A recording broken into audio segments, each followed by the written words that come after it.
Shalom and welcome to another edition of Parsha Talk. I'm Rabbi Elliot Malamet in Highland Park, at the Highland Park Conservative Temple Congregation on Shemen. And with me, as always, my good friends, Rabbi Jeremy Kalmanovsky on Sheikh Chesed, Rabbi Barry Chesler, Solomon Schechter Day School, Long Island.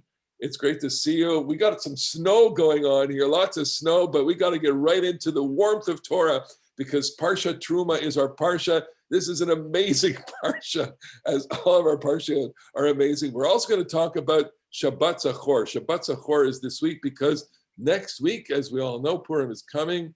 Purim is coming Thursday evening, and we are excited about Purim coming. It's also the first anniversary of our lockdown, so we don't want to talk about that. Let's talk about Teruma. Teruma starts out with this invitation, an invitation for a donation. It seems as if we're always raising money. Where to begin with this? Are we oriented towards the donation part? Where did the people get? What are the problems associated with this process? Why are they making this sanctuary?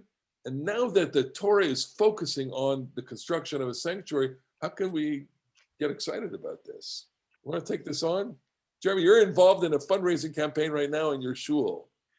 I am. I'm not, I used to record these in my office, and the office is like empty at the moment. We're actually just going to get started with some demolition in just a few more days, and then we're going to start construction. It's going to take a long time. I have a 100-year-old building, and we're trying to. I can give you the whole speech. You want to hear the whole speech? No, but you don't have to hear the whole speech. But we're going to give the building a facelift so it can be ready for a Jewish community for an additional 100 years. Look, we went through this experience a dozen years ago to more than a dozen years ago after our fire, and the focus on creating sacred space obviously is so important within Judaism. And maybe if we take that idea and channel it back into the Bnei Israel experience in the Midbar. What do they want out of this space? So, Barry, what do they Heschel, Abraham Josh Heschel in the Sabbath, of course, just a brilliant kind of lyrical meditation on Shabbat,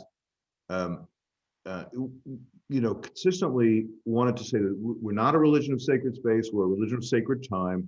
The Christendom built those massive cathedrals and Islam built, wonderful mosques, and we don't really have them. We don't have, you can daven anywhere. You can daven outside. You can daven in a shtivel in a small room. Lucky for us, our temples were destroyed. Lucky for us, but it isn't. It's certainly not the whole truth. And in fact, the physical space of a community's dedication shapes its experience. The sages, for example, have a wonderful comment that you shouldn't pray in a room without windows. Lots of rooms can cover the tefillah necessities, but you also have to wonder how light it is and what does it change when it is luminous? What does it change when you can see the outside world? So our Parsha here in Teruma and the succeeding one in Tetzaveh, and then for much of the succeeding three, Kitisa, Vayakhel, and Pekudei, in Teruma and Tetzaveh, they describe what you should do. In Vayakhel and Pekudei, they do it. Yeah. So those might be a little harder Parshiyot for us to talk about. But the point is to create a space that is dedicated to the encounter with God. Well, Barry, I know will say a little bit more about the phrase Ve'asuli Mikdash, V'shachanti b'tocham. I have a slightly different interpretation than he does about the grammar of the phrase. Well, not slightly, a different sense of the grammar of the phrase. But the point is that there is going to be a divine presence that, thanks to the physical space that you dedicate to sacred purpose, it's got a kedusha, and you can't treat it like you do the hardware store. You can't treat it like you do any old place. When communities and people dedicate something to a sacred purpose, and it is as beautiful as they can make it, it is as colorful as they can make it, as luminous as they can make it, and you lavish attention on all of its details, it's a work of art. It's a work of art, and it shapes your whole experience. It shapes your religious experience. Look, there's what to be said for the aesthetic in the religious experience, and to a certain extent, we, the further we get from those classical, structures and architecture, and your building, in its day, was remarkable. Was just a beautiful, beautiful. Obviously, it needs its upgrades and facelifts, but it represented something, as all buildings do. They represent a certain kind of narrative, a certain kind of statement. And here the narrative of the Mishkan is Vasuli Mikdash V'Shachanti B'tocham. It says, you shall make, or they shall make for me a sanctuary, and I shall dwell among them. Not I shall dwell in it, God said, I shall dwell among them. So the narrative of the sanctuary is of proximity. Really, it's the narrative of relationship. But Barry, I want you to elaborate on that. Just take a step back and recall for a moment where we've been. So a couple Parashot ago, we were up at Mount Sinai for the great event of Jewish history, shall we say, the revelation at Mount Sinai. And Mount Sinai, the way it's described in Parsha Yitro, has an echo in the Mishkan, which is unfolding in the Parashot, as Jeremy mentioned. And that is eventually going to become crystallized in the temple, which will be built by Shlomo. So the Mishkan has a particular role in the life of the people, because it's an attempt to take the Sinai experience with us. And when we think of Sinai, we think of Asarta Debrot, the revelation, but Sinai actually is a mountain. You can't take a mountain with you. And you cannot take a temple with you either. The Mishkan, however, is a portable structure which can be centered in the people. And that is what gives the punch, I think, to the verse, Vasuli Mikdash V'Shachanti B'tocham, because God is going to dwell among the people, because the Mishkan's location is precisely in the center of the people, wherever they are. The way the camp is constructed is the tribes are surrounding, 3 on each side. The Levites are in the middle, and in the middle of the middle is the Mishkan. And at the precise center of the Mishkan is going to be, or the holy section is going to be the Holy of Holies and the Ark. I think that it's a powerful image for us, because we are used to buildings, to think of time as being the essential ingredient. And we identify, I think, God, not just Shabbat, as Rabbi Heschel observed, but I think we identify God more with time than with space, even though we know that we are rooted in space as well. The space is a rectangle, best described as a rectangle. At the center of it, the rectangle can be dissected into 2 squares. At the center of one square is the Holy of Holies, and at the center of the other square is going to be the Mizbeach. And so we have a narrative going on in this rectangle where the people reach out to God through the Mizbeach, the altar, and God reaches to the people in the Holy of Holies, really above the Ark of the Covenant. So let's go to the Aron.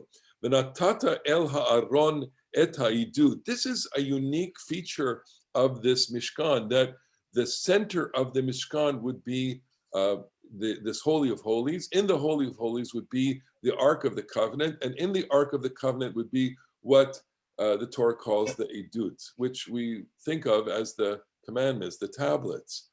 And then take us next into the next, the No'arati Lecha Sham. Jeremy, you're nodding here. So this is mystical. This is beautiful. This is encounter.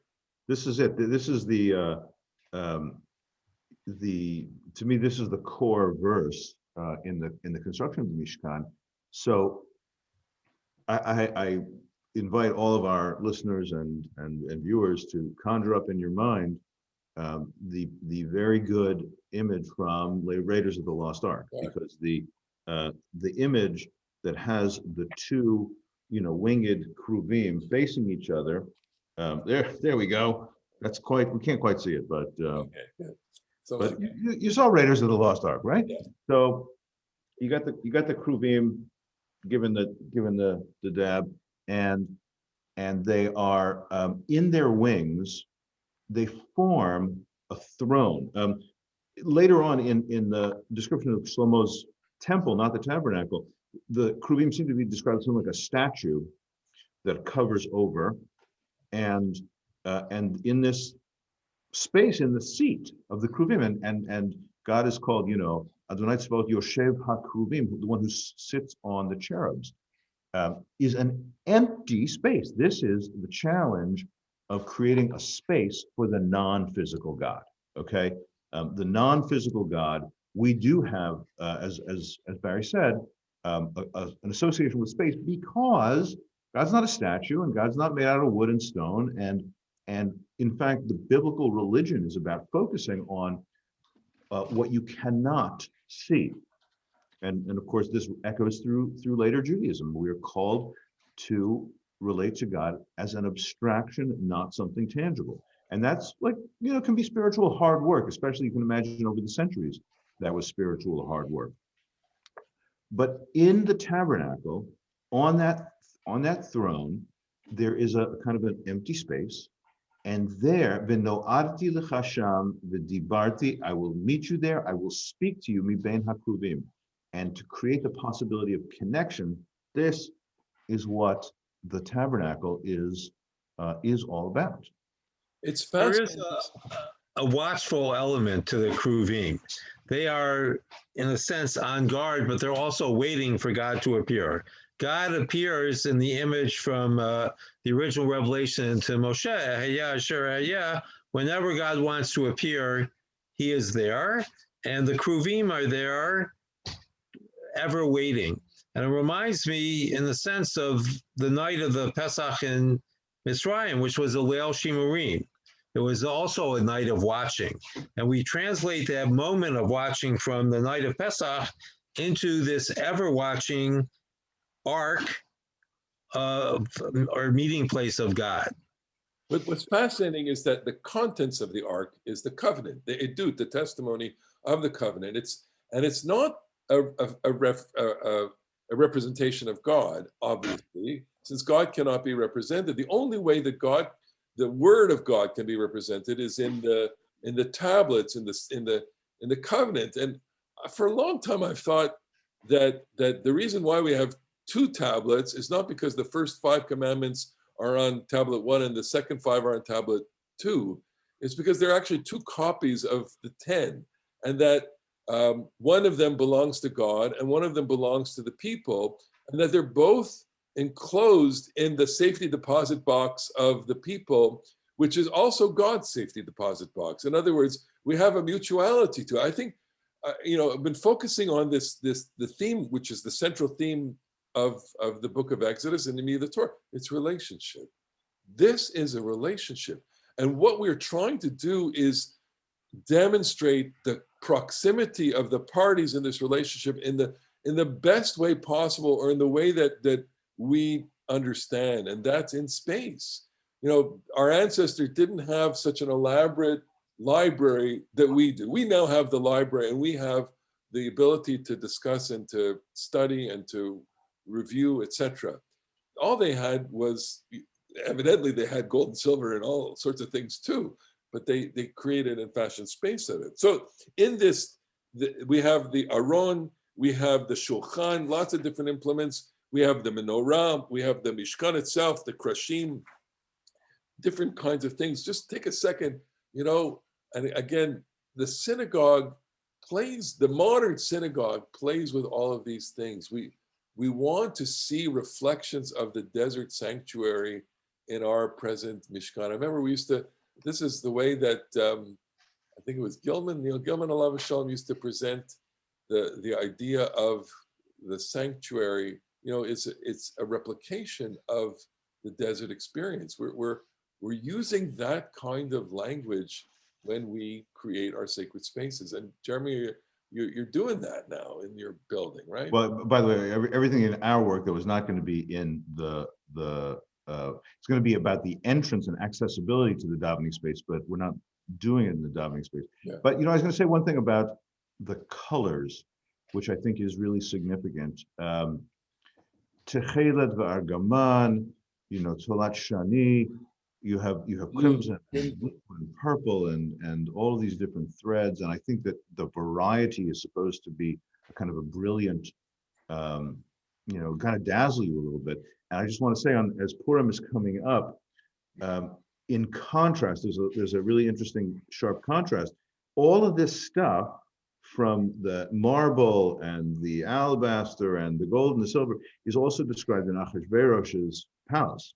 And I think that last night we at the shul had a program with our neighboring Orthodox synagogue. We talked about a very close relationship between, they're a very liberal place, and we've got, in fact, a lot of people who are members of both. And the rabbi there, Aviad Bodner, made the following point, is that there is like very vivid description of Achashverosh's palace, and it doesn't mean anything. It's just a party palace.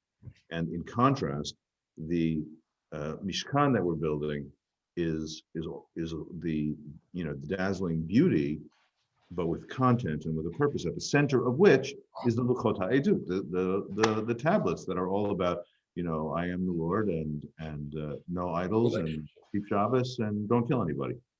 Right. Well, maybe that's a good segue into the Parashat Zakhor. We'll leave Teruma for a second, because we know that this week is also the second of the special Parshiot, the 4 Parshiot before Pesach. We had Shabbat Shkalim last week. We really didn't talk about Shkalim. We got Zakhor coming up now. And this Parsha gets its name, Zakhor, because of the passage in Deuteronomy chapter 25, verses 17 through 19, Zakhor et asher asa lecha Amalek. Remember what Amalek did to you. And of course, we read about that a couple of weeks ago. Just, can you refresh our narrative for us? Barry, go ahead. So as the children of Israel make their way through the wilderness, they are marching as befits a large group of people, and they are attacked in the rear, where the women and children are, by Amalek. And Moses sends out the warriors to fight, led by Joshua, and he is on a hill with his arms propped up by his nephew Hur and his brother Aaron. And the way the story goes is, while his arms are risen, the Israelites are victorious. And when they fall, then the Amalekites are able to be triumphant. But as the story ends, of course, the Israelites are triumphant, and certainly a cursory reading makes one wonder whether there are any Amalekites left. But the story is carried forward because there's a mention here of this command to eliminate Amalek when there is time to do that. And that is what we're going to read on Shabbat morning as a maftir, the command to remember to destroy Amalek as soon as you get peace in the land. By the way, it's proof that they did play football back in biblical times, because that's what Moses does. He says touchdown, and that's when they win. Well, it's an issue. I once read an article on this, that he was actually making military signals to them, that hand signals to them, which was an interesting take on this. But to what extent does this mitzvah and Zakhor really captivate us? I would even go into, are there any moral difficulties in this particular mitzvah? Well, genocide is hard to make a moral case for. Okay. Not impossible. So that's the major difficulty. Also, it's hard to understand why Amalek becomes this great enemy of the Israelites. One might have thought that Egypt, which had enslaved our ancestors for 400 years, might have merited the top honor. Of course, Amalek is small enough where you could actually wipe them out. But what I suggested before we started recording is that there seems also to be a Zionist narrative here, that Amalek is the people that oppress us when we're not in our land. And they attack the weak because we are existentially weak when we're not in the land of Israel. It's interesting, we're going to read the Maftir this Shabbat. On Purim morning, we're going to read the story of, we're going to read the battle itself from Sefer Shemot, but on Purim in the Megillah, Haman is linked to the king of Amalek, Agag, yeah, Yeah. is linked to the king of Amalek, Agag, as if he were a descendant, even though the reading of Samuel doesn't admit of any male survivors, so that Haman could be a descendant. But again, we often don't stress enough that Purim is really a Galut story. It's not a story of the land of Israel. I think, by the way, that the Agag and Saul and Mordechai and Haman is not forced. I think it's actually organic to the text, because Mordechai is described as Ish Yamini, as Shaul is also of Binyamin, and so I do think that the Megillah is matching those as a pair. I think that the picking of Amalek is really interesting, that they are portrayed as that they attacked the weak and the stragglers, and that's really just morally reprehensible. They were like vicious for the sake of viciousness. And yes, of course, it says, Lo tita'ev Mitzri ki ger ha'ita be'artzo. In Deuteronomy, it says, don't hate the Egyptians. They hosted you for a good long while before they turned on you. So you have to be grateful for the good times. But the Egyptians also preyed on the weak. They threw babies in the river, for crying out loud. So it's not the Egyptians who were nice.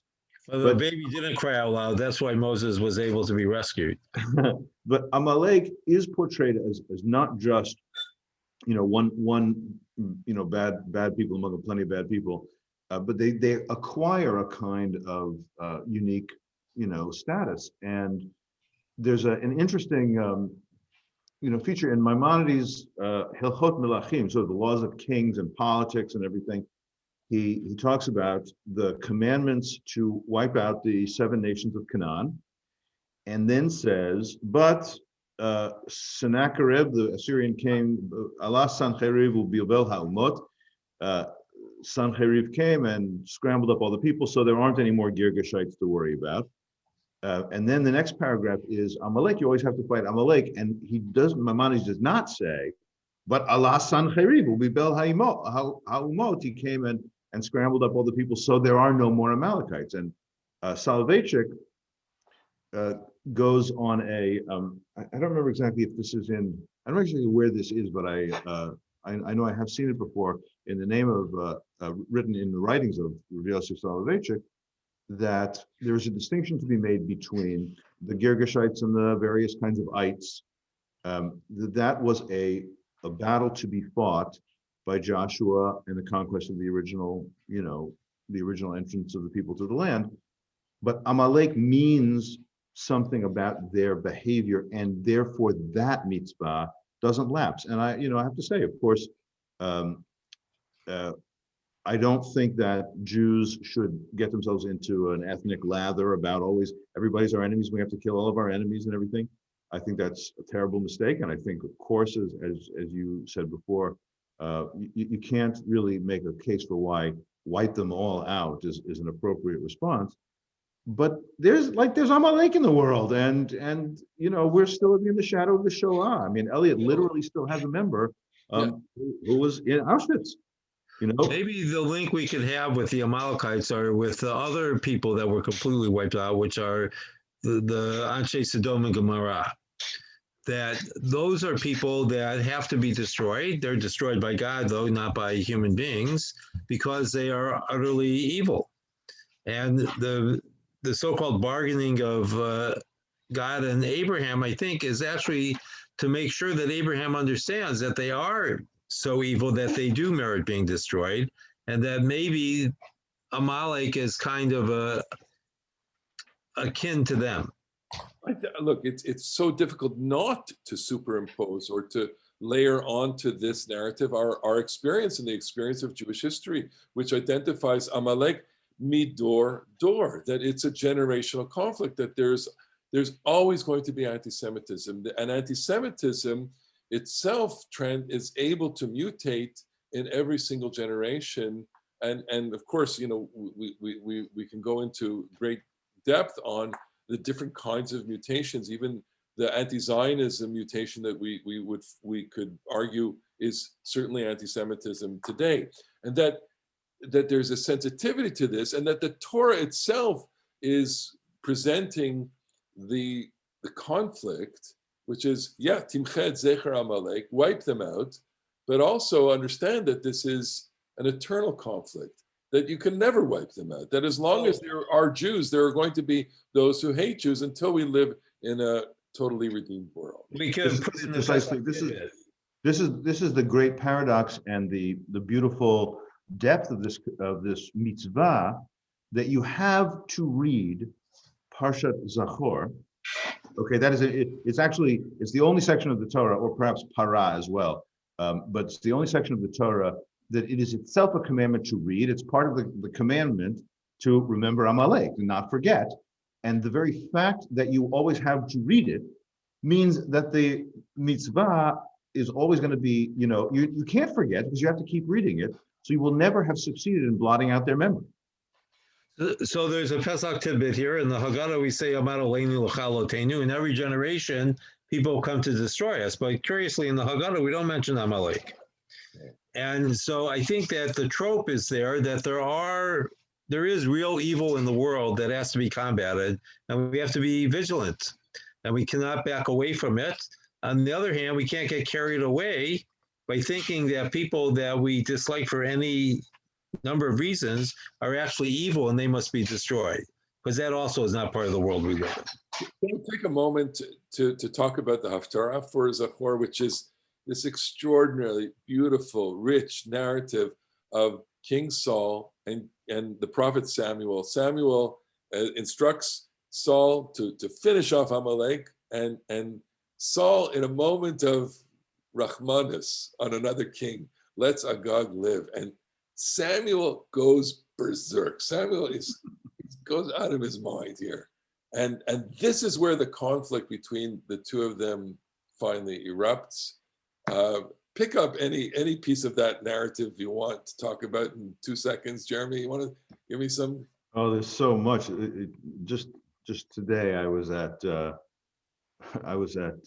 grave of Yochanan Mufs, a great Bible scholar, and Yochanan talks about God. Shmuel goes berserk. God also goes berserk from before the Haftarah starts. Or maybe it's in the Haftarah. It might be in the Haftarah that Shmuel implores God all night long to forgive Saul, but that God doesn't. And then Shmuel says, "Okay, we got to go get us. God says we got to go get us a new king," and then turns towards David. Saul rips Shmuel's garment. Yeah. So, the garment, the kingdom is ripped for you. Let me quote that verse. Vayisov Shmuel alechet. After their confrontation, Shmuel turns around. Vayichazek b'knaf milo vayikara. I'm sorry.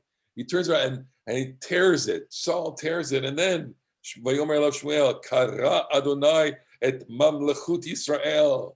God has torn the kingdom from you. But it's so. I mean, it is terribly distressing. That, I mean, this is one of the images of God that we have in the Torah, in the Tanakh, that there's just no forgiveness for this kind of disobedience, and I just it's no chidush to say I know the forgiving God, and I know the God who. Okay, so there's some things that just can't be forgiven. The second. Lo tisat Shem, that commandment can't be forgiven either. You destroy God's reputation in the world. Okay, it's a long machloket here in terms of, is this excessive? But I guess I'm focused on the pathos here. Rather, leave God out for a second. The pathos between two men, two individuals. There are two men who have different accesses to God. Yes. Samuel is a Navi and Saul is the king. And we often forget, we consider ourselves as descendants of the prophets, but in ancient Israel, the priest and the king had a claim to God's word, as well as the Navi. It wasn't that the Navi was the prime minister, as it were. He was one of three who had access to God. And here it's clear in the story that it's a victory for the prophet and not for the king. The king listens to the people, at least in the rendition here, it's the people as well who have mercy on the king and on the crops. And then when Saul is backing down, he says, I was led astray by the people. Yeah. And that is a normal reaction. And I think, given the events that have taken place in this country in the last several months, there is an object lesson here for how people are supposed to behave and what authority is supposed to vest us with, and how we're supposed to respond to authority that goes beyond the pale. That's a great observation. And Shaul is portrayed as having listened to the people. He doesn't lead them. And they are, perhaps, as Elliot said, he's the Shaul is chas al kvodo shel Agag, that he's worried about his fellow king. But the people seem to want the animals, okay? And that's kind of the greediness.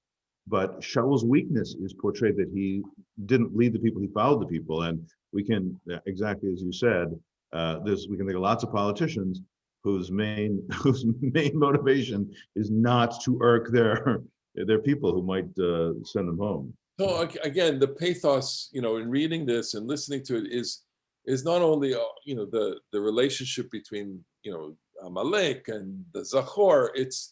It's severance, the severance of this relationship. It's irreparable. The text really tells you all you need to know at the end. Vayishasef Shmuel at Agagi. Vayishasef is such a rare word. He just lops off his head. Vayelech Shmuel haramata. Shmuel goes back to Ramah. The Shaul ala beitokivat Shaul. And Shmuel goes back, and it's like they're never going to see each other again. Except, it's over. That relationship is over. But then we got a camp reference in there. Exactly. Ramah. It goes back to Ramah. Absolutely goes back to Ramah, which we all hope that people could go back to anyway. Look, the Parsha leaves us with the celebration of Jewish space and the celebration of aesthetics and the relationship. The Haftarah, the special Parsha, Zakhor, takes us into Jewish history and to themes that are very, very profound, difficult, complicated. The Haftarah takes us into another relationship. And it's just going to be a Shabbat of all of these textual riches for us. We've come to the conclusion of our time. So we want to wish everyone a wonderful Shabbat. Thank you so much for spending this time with us. We enjoy your comments. We really appreciate your time. And we love sharing Torah with you. And we'll see you again soon next week. Have a wonderful Purim. Purim is Thursday evening. Enjoy it. And Shabbat Shalom from your friends. Shabbat Shalom. Shabbat Shalom.